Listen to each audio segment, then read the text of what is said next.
Okay, to wrap up Japanese internment, by 1943, the Italian campaign had bogged down so severely that the U.S. Army actually went to the internment camps and pretty much gave an offer to Japanese American men that if they were willing, they could serve in the army in Italy, right, to make up for the losses, the casualties.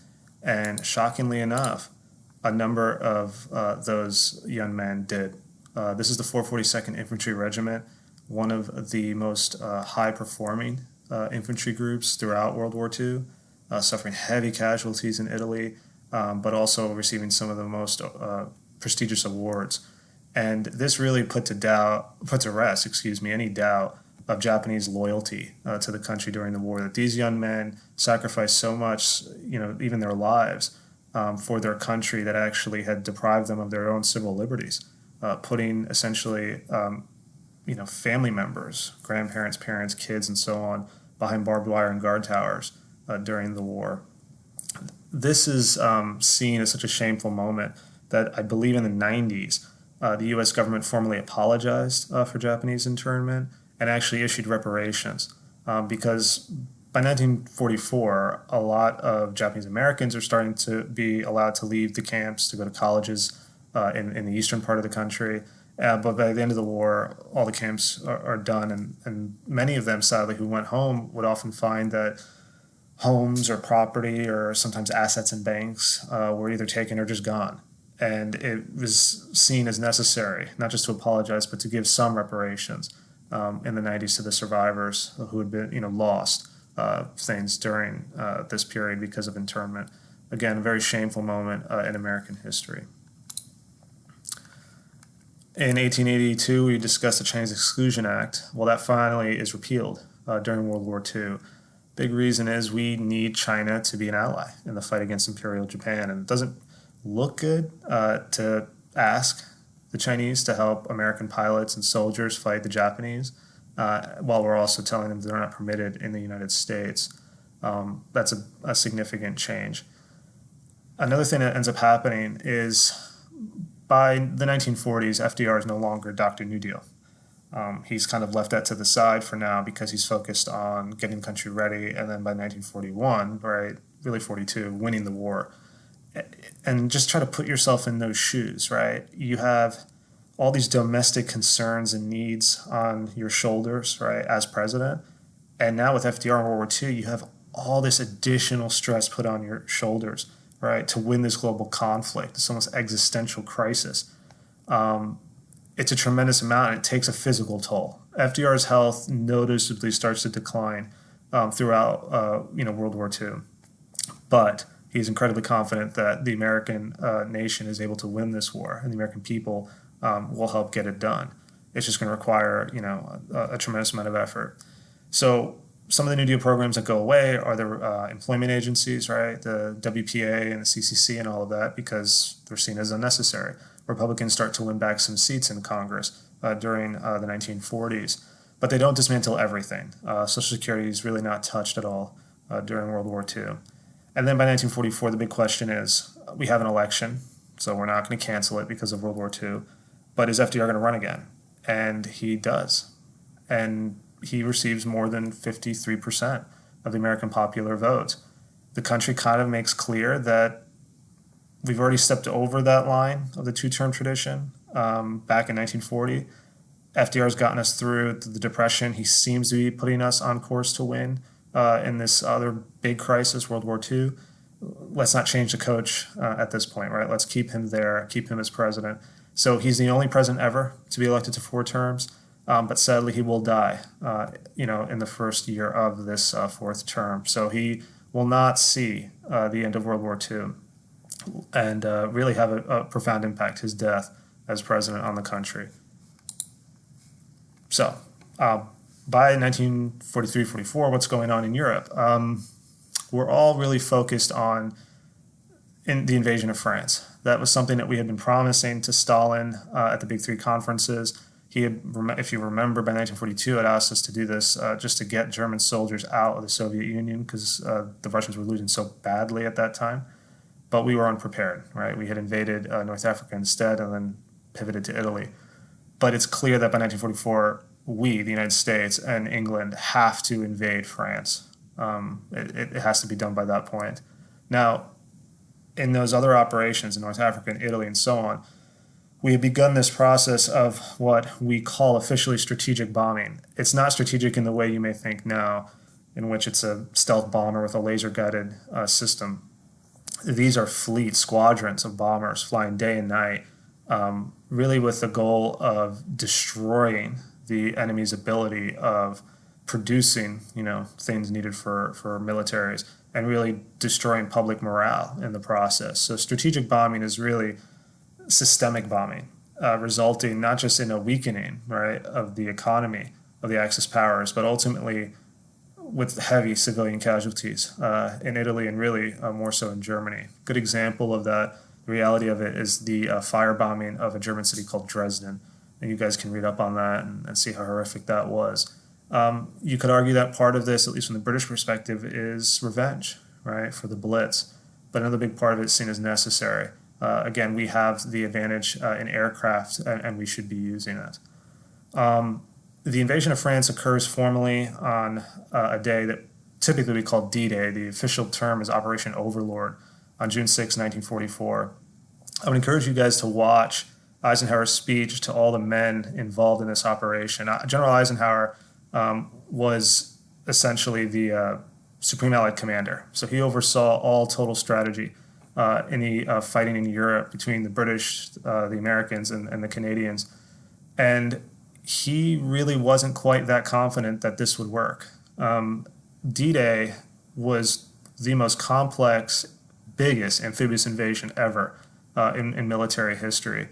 It had over 5,000 ships, around 3 million men. It also included aerial cover and strikes and all of that. Highly complex, and again, weather was the big X factor. And so on June 6, we decided it was time to launch it. Luckily for us, the Allied powers, it was a success. Let's move on. Here's Eisenhower speaking to some special soldiers. These are men of the 101st Airborne Division, paratroopers. And these guys flew in behind enemy lines the night before the D-Day invasion to capture German guns, disrupt communications, and try to buy some time, essentially, for the landing forces. Very ambitious, but ultimately successful part of the operation. If you're interested in this, I would encourage you to watch Band of Brothers, that series, which follows the men of this paratrooper unit.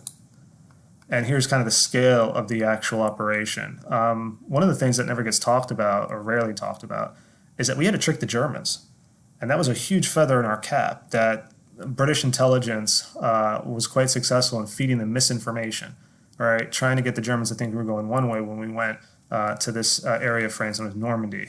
And it worked. They not only sent fake transmissions and stuff like that, but we sent in Hollywood stage designers and things like that to build inflatable tanks and dummy soldiers. George Patton, the famous general in the Italian campaign, had been punished by Eisenhower for slapping a soldier suffering from PTSD, and was essentially sent out to this fake army to kind of sell it. And it worked. The Germans had not anticipated this huge invasion force landing here. Luckily for us, the Germans are unsuccessful in throwing us back into the ocean. Most of the landings go pretty smoothly, with the exception of Omaha. If you've watched Saving Private Ryan, that's kind of the very powerful, shocking opening of the movie. And this is a photograph of what it would be like to be a guy on a troop carrier, a Liberty transport ship, getting off into the surf and trying to charge up the beach, facing heavy enemy fire as you do it. But by the end of the day, American and Allied forces win. And this kind of demonstrates kind of one of the huge advantages, right, for us in the fact that we can mobilize so much because we produce so much. And we had a lot of officers whose jobs was logistics, right? And so by the end of the day, we're able to establish a beachhead. We have supplies and men and so on flowing there. And so this is often seen as like the beginning of the end for Nazi Germany. And by August of 1944, the Allied powers are successful in rolling the German forces back through France and liberating Paris. This is, again, the Arc de Triomphe. The last time I showed you this was in the summer of 1940, where German stormtroopers are marching through it. By 1944, Paris has been liberated. And somewhere in this parade is my granduncle, who was a medic in World War II, serving on the liberation of France. And we are greeted as heroes. And this is a really powerful moment, not just for the men there, but also for the media back home, right? This helps boost American morale with the belief that our boys are the good guys, right? Fighting the good fight. The civilians obviously see it that way, and that we're the heroes. And this is such a powerful, sort of image of the United States, and puts kind of an indelible print on the public view of ourselves, that it's going to be a real sort of traumatic experience during the Cold War to figure out that we're not always going to be greeted this way in foreign conflicts. And this kind of shows you, again, the beginning and the end for Nazi Germany. By 1943, despite suffering very heavy losses and intense fighting, the Red Army is able to defeat the Germans at Stalingrad, start pushing them back, right? Starting to liberate, right, Eastern Europe and the Balkans. We are able to sweep through North Africa by 43, hit Italy, and by 1944 land in France. The last German offensive against American forces is in December of 44, called the Battle of the Bulge. Basically, the Germans deceptively tried to launch an intense offensive, and they created a bulge in our line. But again, it was the paratroopers of the 101st who, despite really heavy losses in that winter battle, were able to hold the line enough for us to recover. And by 1945, Germany is getting invaded, on both sides, right? And the drive is ultimately to Berlin. But on April 12th, 1945, FDR passes away.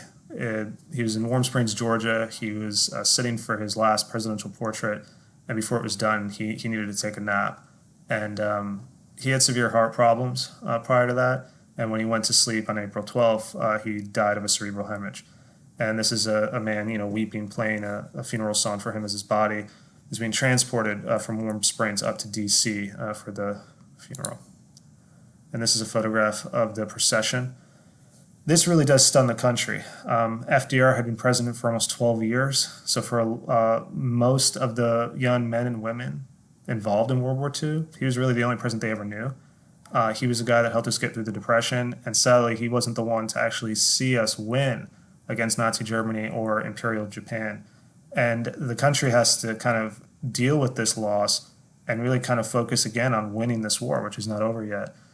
One of the big things to remember is that Harry Truman, right, is going to be sworn in as the next president. He was picked because he was seen as a Midwest Democrat who, was against financial corruption, wasteful spending of the war. And that was it. He helped FDR lock in some votes, but FDR, again, another fault of FDR is that he kept him in the dark. He didn't prepare him to take over, God forbid something happened. And the day that he is sworn in as president, Truman famously tells reporters that, forget a bale of hay falling on you. He has felt like all the sun and the stars have fallen on him. And he asks these reporters to pray for him because he sees how big of a plate he has. And again, that first week in office, another thing that kind of throws him, if that wasn't enough, right, trying to win this huge war, was the fact that one of the top secret programs to create a super weapon was nearing completion, something he had no clue about, called the Manhattan Project. So the new President Truman has incredibly big shoes to fill with FDR's passing. This, again, is the aftermath of bombing of German cities. I believe this is Dresden. And you can actually see that the bombing's so intense that even stone buildings are pretty much obliterated. One of the elements of strategic bombing was creating firestorms, which, if they had enough oxygen and were intense enough, could actually melt pavement and stone. Again, heavy civilian casualties throughout Germany before war's end. This is the German Reichstag once Berlin is taken in late April, early May of 1945. And we'll stop there.